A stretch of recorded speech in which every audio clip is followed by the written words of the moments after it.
Welcome back. एक बार फिर आपको खुशामदीद कहेंगे मॉर्निंग स्पॉट के अंदर। और हम बात कर रहे थे ज़हनी सलाहियतों के हवाले से। तो हमारे पूरे जो गेस्ट पैनल है, जो गेस्ट की एक लिस्ट है ना लंबी, उसमें सबसे ज़हीन गेस्ट हमारे पास एक ही होती हैं। जब भी हम ज़हनी सलाहियतों की बात करते हैं तो वो जहानत की जो एक किताब है ना उनके पास, और ज़हीन गेस्ट भी हैं, तो हम उनको बुला लेते हैं और हम अपने इस खूबसूरत से पीले सोफ़े के ऊपर उनको बिठाते हैं और हम कहते हैं कि भाई आज आपने बात करनी है इस बारे में। लेकिन तहकीक ये हुई है कि सोशल मीडिया के ज़्यादा इस्तेमाल से ज़हनी तनाव और डिप्रेशन, एंजाइटी, इस तरफ हमारी जो यूथ है, जो नौजवान नस्ल है, चाहे वो कॉलेजेस के हों, चाहे वो 9 मैट्रिक के स्टूडेंट्स हों या फिर यूनिवर्सिटी के तलबा और तालिबात हों, ये शिकार होते चले जा रहे हैं। सोशल मीडिया पे ऐसा है क्या, इतना यूज़ क्यों किया जा रहा है? अगर यूज़ किया जा रहा है तो ये डिप्रेशन या ज़हनी तनाव की तरफ क्यों लेके जा रहे हैं? क्या उसमें कोटेशंस ऐसी हैं? क्या उसके अंदर आपको जो व्लॉगिंग है, ब्लॉगिंग है, या जो कुछ रील्स आपकी जो स्क्रॉल करते हैं, आप स्वैप करते हैं, वो कैसा असर डालती हैं? आज इस पर बात करेंगे। हमारे पास हमारी बड़ी प्यारी सी और बड़ी इंटेलेक्चुअल बातें करने वाली गेस्ट मौजूद है। माइंड साइंस काउंसलर हैं अनम हमारे साथ मौजूद है। अनम, अस्सलाम वालेकुम, कैसी हैं? पहले तो आप माशाल्लाह बहुत अच्छी लग रही हैं और ये आपका स्कार्फ मुझे बहुत अच्छा लगा। Thank you so much Bilal, और बहुत बहुत शुक्रिया कि हर बार आप मुझे बुलाते हैं और कोशिश होती है कि हम कुछ इस किस्म की बात करें जिससे लोगों को फ़ायदा हो। और बिलाल, मैं पॉइंट के ऊपर आऊँगी जो उस पर आप आज बात कर रहे हैं। ये वैसे देखने में तो हमें शायद इतना महसूस नहीं होता, लेकिन एक्चुअली में सोशल मीडिया का हम सब पर ही असर तो हो रहा है। और हम ये भी नहीं कह सकते कि हम सोशल मीडिया से या टेक्नोलॉजी से अब अपने आप को दूर कर दें, क्योंकि ऑफ कोर्स एक दौर के साथ साथ, कहते हैं ना, अल्लामा इकबाल ने भी कहा कि ज़माने के अंदाज बदले गए तो हमने उसके साथ साथ अपने आप को लेके चलना है। तो हम ये भी नहीं कह सकते कि सोशल मीडिया से बिल्कुल ही हट जाएं। लेकिन जो जैसे आपने भी कहा कि तहकीक के मुताबिक बहुत सारे ऐसे मुज़र असरात हैं जो कि हमारे जहनों पर पड़ रहे हैं। अब हम उसको सिर्फ ये काम कर सकते हैं कि या तो हम माइंडफुली उसको ठीक कर लें या फिर हम माइंडलेसली उसका इस्तेमाल करते रहें। ठीक है। आज के आपके प्रोग्राम के लिए हिसाब से जब कभी माशाल्लाह, एक तो आपने मेरी इतनी तारीफ़ कर दी, मुझे नहीं लगता कि मैं इतना डिज़र्व करती हूँ, बट यू डिजर्व दैट माशाल्लाह। और नए साल के अंदर हम देख रहे हैं कि हमारी जो गेस्ट है उसमें बहुत सारे नए नए चेंजेस आए, which is very good. Thank you so much, thank you. And मुझे ऐसा लगता है बिलाल कि 2-3 इम्पॉर्टेंट चीज़ें हैं जो आज जब मुझे मालूम हुआ कि मैंने इस बारे में बात करनी, तो मैंने सोचा था कि मैं स्पेसिफिकली बिलाल के शो पर ज़रूर इसके ऊपर बात करूँगी, ताकि लोगों को एक्चुअली में पता चले कि अरे ये जो बात अनम हमें बता रही हैं इसका शिकार आप भी हैं कहीं ना कहीं और मैं भी हूँ। तो डेफिनेटली हम उसको देखेंगे। लेकिन ये ज़रूर है कि सोशल मीडिया के जो असरात हैं उसका हमारे इमोशंस पे, हमारे जहन पर मुज़र असर पड़ा है। अगर हम फेसबुक की, इंस्टाग्राम की, सोशल मीडिया मुख्तलिफ ऐप्स हैं, यूट्यूब की, जो आजकल सबसे ज़्यादा देखी जाती हैं, हर वक्त व्हाट्सएप चेक करने की एक बीमारी होती है कि टिंग करके मैसेज भेजा तो हम उठा के बार बार चेक करते हैं कि मैसेज किसका आया है या किसने कौन सा स्टेटस लगाया है। हम इसमें फंस तो चुके हैं, लेकिन ये जहनी तनाव का शिकार कैसे हो रहे हैं ना?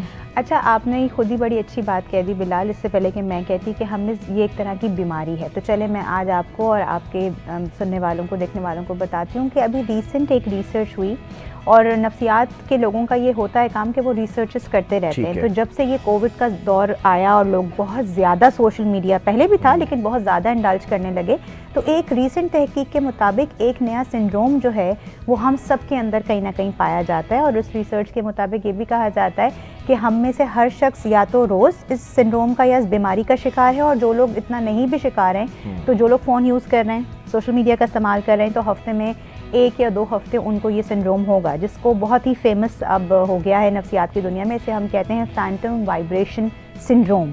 फैंटम वाइब्रेशन सिंड्रोम क्या है? वो यही है कि मेरा और आपका फ़ोन रखा है हमारे साथ में और फ़ोन नहीं बज रहा है, ना ही उस पर किसी का मैसेज आया है, लेकिन मुझे और आपको ब्रेन ये सिग्नल देगा बार बार कि हम बार बार अपना फ़ोन चेक करेंगे। कई बार आप देखें, आपको लगेगा कि अरे मेरा फ़ोन शायद वाइब्रेट हो रहा है, कोई मैसेज आया है, राइट? तो जैसे ही हम देखेंगे तो वो फ़ोन कुछ भी नहीं आता होगा, और ये फ्रीक्वेंटली होता है। तो डायग्नोसिस में ये चीज़ आ चुकी है कि इसको मैं चाहूँगी कि फैंटम वाइब्रेशन सिंड्रोम को हम समझें कि इससे हम सब कहीं ना कहीं 2-4 हैं। अच्छा, वो लोग जो ज़रा काम ज़्यादा करते हैं, वर्कआउट करते हैं, या जिनकी फ़िज़िकल एक्टिविटी है, फ़ोन को थोड़ी देर साइड पे रखते हैं, ऐसे लोगों के साथ तो फिर भी ये है कि उनको हफ्ते में नहीं तो 2 हफ्ते में ये सिंड्रोम की अलामतें होंगी। लेकिन वो लोग जो कि बहुत ही ज़्यादा फ़ोन के अंदर इंडल्ज हैं, उनके साथ तो ये सिंड्रोम फिर बढ़ते बढ़ते डिसऑर्डर में भी जाता है। और इसकी एग्जाम्पल ऐसे है कि आपने अक्सर लोगों को देखा होगा कि लोग जो वॉशरूम में भी अगर जा रहे होते हैं, हाँ। नहा, मेरे पास तो ऐसे भी क्लाइंट्स आते हैं कि वो कहते हैं अगर हम नहाने भी गए तो फ़ोन में कुछ ना कुछ लगा के उन्होंने रखा हुआ है। अच्छा, वो बहुत सारे ऐसे लोग हैं कि फ़ोन साथ लेके जाते हैं कि कहीं बीच में कॉल आ गई कॉल आ गई अटेंड तो करनी अच्छा, है। ये भी इस सिंड्रोम का ही एक हिस्सा है। अच्छा, उसमें मैं छोटी सी एक क्लिनिकल चीज़ बता दूं, जैसे आपने कहा क्या ना, स्ट्रेस क्यों हो रहा है। स्ट्रेस इसलिए हो रहा है क्योंकि मेरा और आपका ब्रेन एक पैटर्न सीख लेता है। अच्छा, जैसे हम एक्सरसाइज करते हैं या अपने पसंद की कोई चीज़ खाते हैं, अपनी अम्मी के साथ बैठते हैं, अपने प्यारों के साथ, दोस्तों के साथ बैठते हैं, तो कितना खुशी की फीलिंग होती है ना, ईद ठीक का है। त्यौहार है या कोई भी अच्छी फीलिंग है, तो ब्रेन सेरोटोनिन या अच्छे केमिकल्स बनाता है। अब हमने क्या किया कि क्योंकि हमने फ़ोन को और सोशल मीडिया को, लाइक्स को, ठीक कि है। मुझे और आपको इतने लाइक्स मिलेंगे, तो बिलाल हमने एक पैटर्न बना लिया। अब वो वाला पैटर्न जो कि एक सही तरीके से ब्रेन का केमिकल रिलीज होना था, वो फ़ोन को देखकर या उन चीज़ों को देखकर रिलीज होगा। तो कहीं ना कहीं अगर मैं और आप अपने आप को रोकेंगे नहीं, तो ब्रेन उस पैटर्न पे हमें बार बार लेकर जाएगा कि हम अपने फ़ोन को बार बार चेक करेंगे। अब होता क्या है, सीधी सी बात है बिलाल, एक रास्ता सीधा है तो उसमें स्ट्रेस नहीं होगा, यानी एक आपको खुशी मिल रही है जो बिल्कुल सही तरीके से है, वो तो समझ आ रही है। लेकिन एक अगर चीज़ आप घुमा के आड़े तीछे अंदाज से करेंगे तो उसमें जहन को दिक्कत भी होगी, और फिर क्या होगा, सिंपल आपका जवाब है, स्ट्रेस क्रिएट होगा, क्योंकि ब्रेन अपने पैटर्न से हट के एक नए पैटर्न को बना रहा है, और ऑफ कोर्स उसमें स्ट्रेस भी क्रिएट करेगा। मतलब ये तो बड़े अच्छे से आपने एक्सप्लेन कर दिया कि हो क्या रहा है हमारे साथ ना। लेकिन सवाल ये पैदा होता है कि ये तमाम चीज़ें, इस वक्त डिजिटल मीडिया का दौर है, इस वक्त हम इस चीज़ के अंदर फंस भी चुके हैं और अब हमारी ज़रूरत भी बन चुकी है चीज़ें। हम इसको काउंटर कैसे कर सकते हैं, कैसे बचा जा सकता है? इससे बचा ऐसे जा सकता है, मैंने अगेन कहा, सिर्फ एक सिंपल सी लाइन कहूँगी कि या तो हम इसका इस्तेमाल माइंडफुल होके करें या फिर माइंडलेस होके करें। माइंडफुल होके करना क्या है, मैं ये भी नहीं कहूँगी कि जो लोग ब्लॉग्स बना रहे हैं, अब तो मैंने ये भी देखा है कि बिलाल इवन डॉक्टर्स भी अब तो ऑनलाइन कंसल्टेशंस दे रहे होते हैं। एक ज़माने में हम देखते थे कि डॉक्टर्स के पास आपको जाना है, अब तो डॉक्टर कहते हैं ठीक है, अगर आप नहीं आ सकते तो आप मुझसे ऑनलाइन कंसल्टेशन लें। तो अब ये जो लोग अपने काम कर रहे हैं, बहुत से लोग बिजनेस कर रहे हैं, बहुत सारे चैनल्स ऐसे हैं जो कि लाइव जा रहे होते हैं, ठीक है ना, तो जो काम हो रहा है और जिससे हमें बेनिफिट मिल रहा है, ठीक है, और जिससे मुझे पता है कि हाँ ये एक सही काम मैं कर रही हूँ या आप कर रहे हैं, तो वो तो माइंडफुल है। अब माइंडलेस क्या है, जो अभी आपने बात की, जैसे अगर हम इंस्टाग्राम यूज़ करते हैं या फेसबुक यूज़ करते हैं, ये सबके साथ होता है बिलाल। अभी मैं ब्रेक पर भी बैठी हुई थी तो मैं सोच रही थी कि ये तो चीज़ वाकई एक ऐसा एल्गोरिथम बन गया कि हम एक रील देखते हैं, अभी वो रील खत्म भी नहीं हुई होती कि दूसरी एक और रील आ जाती है, अभी वो भी नहीं खत्म हुई होती तो तीसरी एक और रील आ जाती है। बड़ा अच्छा आपने पॉइंट रेज किया, ये बड़ा कनेक्ट करेंगे आप जो व्यूअर्स है ना, कि हम स्क्रॉल कर रहे होते हैं, पहली रील आती है, पिछले गेस्ट भी मेरे इस तरह की बात करके गए थे, तो मैं उसको कनेक्ट कर दूं आगे ना। पहली रील आती है, वो बड़ी आपको पंप कर देती है, मोटिवेशन होती है कि वो आपने देखा अपना टाइम आएगा, एक दिन मैं भी कुछ करूंगा, ये करूंगा, नीचे फौरन से एक सैड सॉन्ग चल रहा होता है और उसके अंदर जिंदगी में कभी मोहब्बत नहीं हुई हो, उस कोटेशन को देख के, उस रील को देख के आप शदीद अफसरदा हो जाते हैं। ये जो एक सेकंड के अंदर आपके इमोशंस चेंज हो रहे हैं एक रील के ऊपर, ये कितना असरअंदाज होता है, और ये बहुत असरअंदाज होते हैं। देखिए ना, ये तो वही वाली बात हो गई कि अभी मैंने मुकम्मल तौर पे अपने दिमाग को रिलैक्स भी नहीं किया था, खुश भी नहीं किया था कि एकदम मैं सैडनेस में चली गई। और फिर इसमें एक चीज़ और ऐड कर दूँ, बीमारियाँ, बाज़ औक़ात इतनी खौफनाक किस्म की बीमारियाँ जो इंसान के जहन में भी कहीं नहीं होती, उसकी बीच में कोई एक तस्वीर आ जाएगी। अब ना चाहते हुए भी इंसान का जहन, कोई कमज़ोर जहन का इंसान है, किसी का नर्वस सिस्टम वीक है, वो तो सोचेगा कि ये बीमारी ऐसे भी हो सकती है, ये तो मुझे भी होती है। अब उसका जहन उस तरफ डाइवर्ट हो गया। सिंपल से एक बात बताऊँ, ये मुझे और आपको समझने की ज़रूरत है, सोशल मीडिया का दौर है, हम ये नहीं कह सकते कि इससे हम कैसे अपने आप को दूर करें, ये चीज़ें आगे बढ़ेंगी। ठीक है। हमने माइंडफुल कैसे होना है कि जहाँ मुझे, अब जैसे एक छोटी सी बात है, मैंने एक रील देखी, जैसे आपने बात कही, अब वो रील बड़ी अच्छी सी थी, उससे मुझे बेनिफिट हुआ, मैंने कोई चीज़ सीख ली, कोई अच्छी बात समझ आ गई, ठीक है, अच्छी चीज़ें भी शेयर हो रही होती हैं। अब जैसे ही अगली रील आ रही है, तो मैंने अपने आप को उसी वक्त रोकना है और अपने फ़ोन को साइड पे रखना है। और मैं हमेशा एक सिंपल चीज़ कहती हूँ, जैसे हम कहते हैं हरकत में बरकत है, ये मैंने खुद भी आजमाया बाय द वे, कि कई बार ऐसा होगा कि अगर आप फ़ोन यूज़ करना शुरू करेंगे, आपका बीच का ब्रेक का टाइम है, फिर आप आसपास क्या हो रहा है आपको कुछ नहीं पता, तो आप एंजॉय नहीं कर सकते, वो जो एक एसेंस है एनवायरनमेंट की आप नहीं ले सकते। तो आपने क्या करना है, अपने जहन में सिर्फ एक चीज़ रखनी है कि अगर मुझे ये महसूस हो गया कि मैं ज़्यादा फ़ोन यूज़ कर रहा हूँ या ये बहुत ज़्यादा रील्स आ रही हैं, कुछ भी नहीं करना, आपने सिर्फ अपने फ़ोन को साइड पे रखना है और आपने जाके सिर्फ थोड़ी सी मूवमेंट कर आनी है। वाव, ताकि आपको ये पता, ये और एक कुछ एक्सरसाइज नहीं, एक एक्सरसाइज है, उससे ये होगा कि थोड़ी हरकत में बरकत भी होगी, हम थोड़ा हिलजुल, दिमाग भी चेंज होगा, अटक गया है। एग्जैक्टली। अच्छा, फिर एक और चीज़ है इसमें कि मुझे ये भी पता नहीं होता बाज़ औक़ात, मुझे से मेरी मुराद एक आम इंसान है, कि मैं पूरे दिन में सोशल मीडिया का कितना इस्तेमाल कर चुका हूँ या कर चुकी हूँ, मतलब हमें ये पता ही नहीं होता स्क्रीन टाइम कितना है, स्क्रीन टाइम कितना है। हमें तो ये लग रहा होता है कि मैंने ज्यादा फोन यूज ही नहीं हम किया। कहते हैं कि 1 घंटा होगा, 1.5 घंटा होगा, जबकि हमें नहीं पता। हम सुबह से जब निकलते हैं और रात घुसने घर तक और फिर बेड पर लेटने के बाद तक सोने तक हम कंटिन्यूसली फोन के साथ कनेक्ट हैं। तो हमें ये कैसे पता चलेगा? हमें ये जरूर पता है कि मैंने कितना मीठा खाया, मैंने आज कितनी वॉक की, नहीं हुई, कितना मैं जिम गया, नहीं गया, नो, लेकिन हमें ये नहीं पता कि मैंने कितना सोशल मीडिया का इस्तेमाल किया। उस पे भी एक चेक एंड बैलेंस होना चाहिए। कहीं ना कहीं आप स्क्रीन टाइम कितना होना चाहिए वैसे? अच्छा, मैं इसको कहूंगी कि अगर इफ़ यू आर वर्किंग, देखिए सीधी सी बात है बिलाल, अगर आप काम कर रहे हैं, जैसे आप एक सोशल मीडिया की पर्सनालिटी है, मेरा काम कुछ ऐसा है, तो उसमें ना चाहते हुए भी आपका स्क्रीन टाइम ज़्यादा होगा।